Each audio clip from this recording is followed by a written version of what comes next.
When you get who you are, and when you get how who you really are feels, and when you start tuning yourself to that feeling, you will begin to be a vibrational match to who you really are. And do you know, when you're tuned in, tapped in, turned on, when you are offering the vibration that comes from the core of your being, your power of influence is so huge that others who are watching you are amazed at the confidence and power with which you move through life.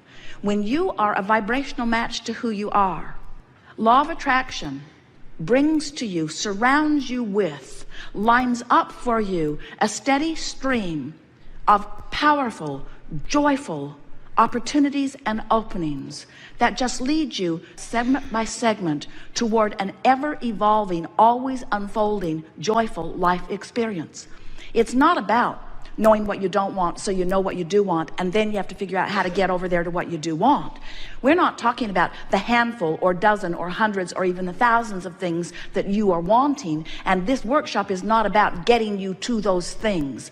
This workshop is about helping you to reorient your understanding of why you are here in this body to begin with. You did not come forth to get it done. You did not come forth to identify things you want and then move over to live the manifestation of them, because the manifestation of them is better than the absence of them. You came forth in order to identify what you want so that you could move in the direction of what you want, so that you can enjoy the stream of life that is constant and eternal. You want to be in the flow of who you are, not bucking the current. Law of attraction and its response to this powerful you that you have become creates a current that feels to you like a river or stream that is always moving in the direction of that which life has caused you to become. And when you let yourself go with that flow, you feel those emotions that you describe as positive emotions. But when you're turned upstream in opposition to that current, you feel it in your body. You feel it in every fiber of your being. You feel it because you are not letting yourself be who you are. And that contradiction in energy tears you apart. It makes you miserable. It messes up your body. It ruins your life to some degree. It keeps you from being who you are. Now, when you croak, of course, that all ends, because when you croak, we love that disrespectful word. Since there is no death, we try to be as disrespectful of it as we, of your idea of it, as we can. When you have what you call your death experience, your croaking experience, you stop beating the drum of all of the things that you've been worrying about in your physical form, and the vibration of who you are becomes dominant, and in one fell swoop, you become the being that all that you have lived has caused you to become. But we are wanting to submit to you that you do not have to croak to have that happen. You can stay right here in this physical body, and you can moment to moment, day by day, by caring about how you feel, tune yourself to the vibration of the center of your being. And as you tune yourself to who you really are, then you will begin to understand how good life feels and how good life is supposed to feel for you. It is supposed to feel good. We want you to understand the power of this river and the fact that it's not Disneyland, and we cannot turn this river off. You set your river in motion long before you got forth into this physical body. And this river has been moving very fast since you've been in this physical body. And every time you know what you don't want, you make the river go a little faster by offering the rocket of desire about what you're wanting. The reason the river moves faster and faster and faster is because every time you identify at any level of your being a preference or a desire how life would be better for you, the non-physical part of you embraces that thought so completely and holds it so unequivocally and becomes the vibrational offering of it so completely. And then as the powerful law of attraction responds to that ever increasing, amassing vibration that you are setting forth, there is a powerful sucking feeling that is drawing you toward it. Are you getting a sense of this? We're trying to get you to understand how fast this river is moving and how important it is that you let yourself go with it. When you let yourself move in the direction of who you've become, you feel the ease of going with that flow. And when you turn in opposition to it, you feel the dis-ease of not allowing yourself to go with the flow. And every emotion you feel is about simply that. Whatever you're living, whether it is about your body or whether it is about your relationship or whether it is about your money, no matter what it is about, Whatever you're living is only a temporary, in the moment indicator of your temporary, in the moment vibrational offering. That's all it is. The only problem is you don't know that your vibrational offering is temporary because you've been speaking those words for so long, they're stuck in your vibrational craw. You've been telling the same story for so long, you don't know any new stories. Somehow you got convinced that you should tell it like it is. Now let's play that over, what we were just saying. Tell it like it is. Your mother says, tell me the truth of what is. So you say, I don't have enough money, I don't have enough money, I don't have enough money, I hate you, I hate you, I hate you, I hate you, I don't like what you're doing, I don't like what you're doing with my money, I don't like what you're doing with my government, I don't like what you're doing. We're making a point here, and we know it's getting annoying to you, but we want you to understand that you've got to tell a different story. Did we make a point with you about these 2 points of vibrational offerings that are going on? There's the larger you, and then there's the physical you. Do you get that? Do you believe it? Do you understand that you are this source energy being? So listen to the difference in the drums that are being beat. I don't have enough money, I don't have enough money, I don't have enough money, I don't have enough money, I've never had enough money. There's plenty of money, the money is here, the things are lined up, the resources are in place, circumstances of event have been arranged, the money is here, the money is here, look over here, look over here, look over here, look over here, look over here. Now we want to depict the emotional difference. I don't have enough money, I don't have enough money, why don't I have enough money? I'm so sorry that I don't have enough money, what have I done wrong? I should have known better, they should have known better. There's plenty of money, nothing has gone wrong, everything that you want is lined up for you. Whenever you're ready, it's right here for you. There's nothing you need to do, you've done all the work, all you need to do is relax and allow what you want to flow into your experience. You want to begin to listen to the drum of the source within you. You want to listen to the call of source. Source is calling you in the direction of what you want. And the way you know that you're moving in the direction is because things start lighting up for you, meaning that they begin feeling really, really good to you. When you get on this track of following the trail that has been pre-paved by you and is being tended by the source within you and is calling you toward what you're wanting, you feel energized, you feel enthusiasm. And yet, you know what your physical world trains you to do? Your physical world says, if it feels good, you need to be wary. You say to your friends, oh, I'm so excited about this. And they say, watch out. Watch out. That positive emotion could mean something's going very, very wrong for you. I've known other people who were positive and bad things happened to them. I think you better play it safe. I think you better stay right where you are. I know he beats you, but he makes a good living. And what we're wanting you to understand is the way you feel is everything, because the way you feel is your indication of whether you're closing the gap between who you're letting yourself be and who you really are, or whether you're widening the gap.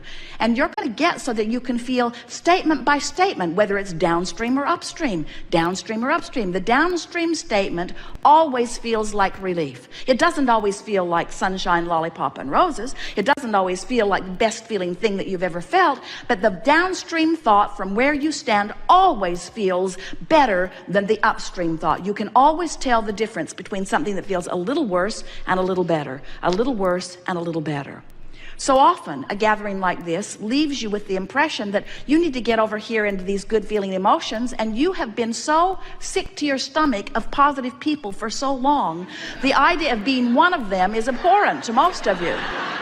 In other words, nothing is more annoying than to see someone happy when you're not. Nothing is more annoying than to see someone living the life you want to live when you're not living it. And even worse, crowing about it.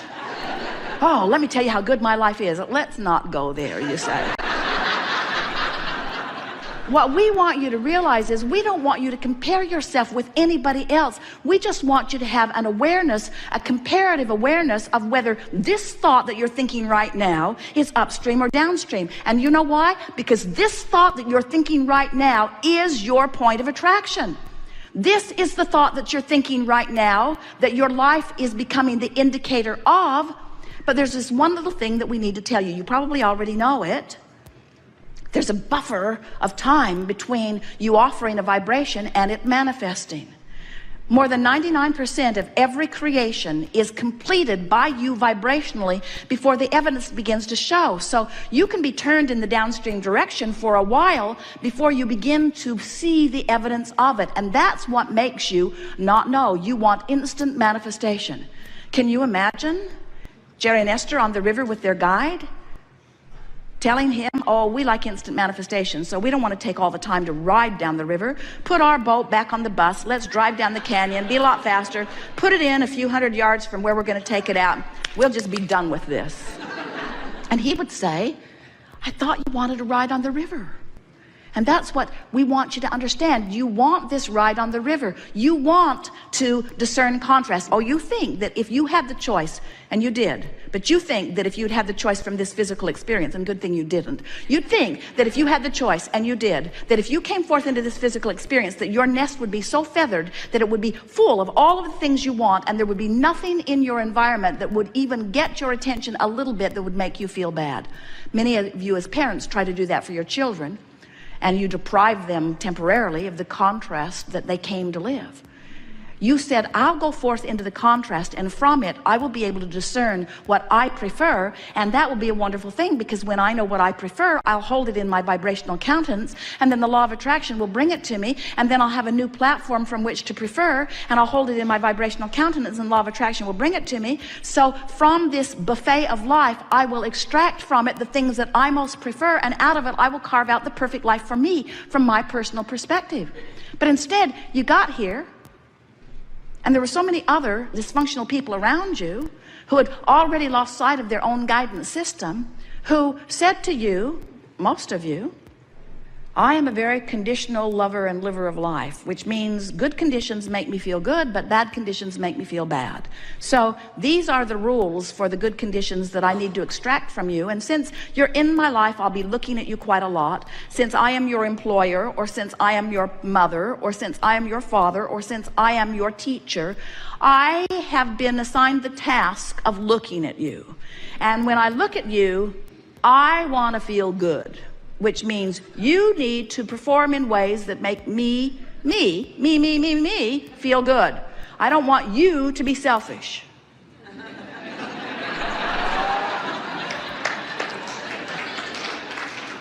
You need to behave in ways that make me, I'm your selfless mother, feel good. And if I see any of those things that make me feel bad, you will be in such trouble.